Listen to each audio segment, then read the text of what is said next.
आज देश इसका साक्षी है। आज अयोध्या के विकास के लिए हजारों करोड़ रुपए की नई योजनाएं शुरू की गई हैं। सड़कों का विकास हो रहा है, चौराहों और घाटों का सौंदर्यीकरण हो रहा है, नए इंफ्रास्ट्रक्चर बन रहे हैं, यानी अयोध्या का विकास नए आयाम छू रहा है।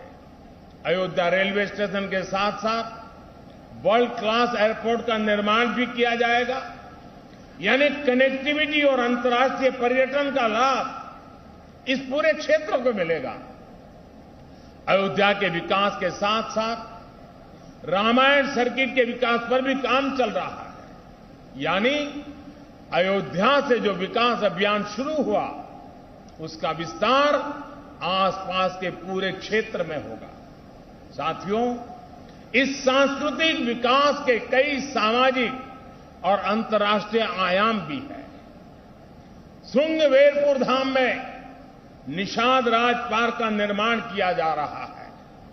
यहां भगवान राम और निषाद राज की 51 फीट ऊंची कांच से प्रतिमा बनाई जा रही है। ये प्रतिमा रामायण के उस सर्व समावेशी संदेश को भी जन जन तक पहुंचाएगी जो हमें समानता और समरसता के लिए संकल्पबद्ध करता है। इसी तरह अयोध्या में ट्विन होम मेमोरियल पार्क का निर्माण किया गया है। ये पार्क भारत और दक्षिण कोरिया अंतर्राष्ट्रीय संबंधों को प्रगाढ़ बनाने के लिए दोनों देशों के सांस्कृतिक रिश्तों को मजबूत करने का एक माध्यम बनेगा। अब कल्पना कर सकते हैं इस विकास से, पर्यटन की इतनी संभावनाओं से युवाओं के लिए रोजगार के कितने अवसर पैदा होंगे। सरकार ने जो रामायण एक्सप्रेस ट्रेन चलाई है वो स्पिरिचुअल टूरिज्म की दिशा में एक बेहतरीन शुरुआत है। आज देश में 4 धाम प्रोजेक्ट हो, बुद्ध सर्किट हो या प्रसाद योजना के तहत चल रहे विकास कार्य हो, हमारे ये सांस्कृतिक उत्कर्ष नए भारत के समग्र उत्थान का श्री गणेश है। साथियों, आज अयोध्या नगरी से मेरा पूरे देश के लोगों के लिए एक प्रार्थना भी है, एक नम्र निवेदन भी है। अयोध्या भारत की महान सांस्कृतिक विरासत का प्रतिबिंब है। राम अयोध्या के राजकुमार थे, लेकिन आराध्य वो पूरे देश के हैं। उनकी प्रेरणा, उनकी तप तपस्या, उनका दिखाया मार्ग हर देशवासी के लिए है।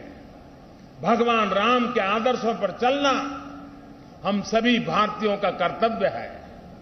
उनके आदर्शों को हमें निरंतर जीना है, जीवन में उतारना है और इस आदर्श पथ पर चलते हुए अयोध्या वासियों पर दोहरा दायित्व है।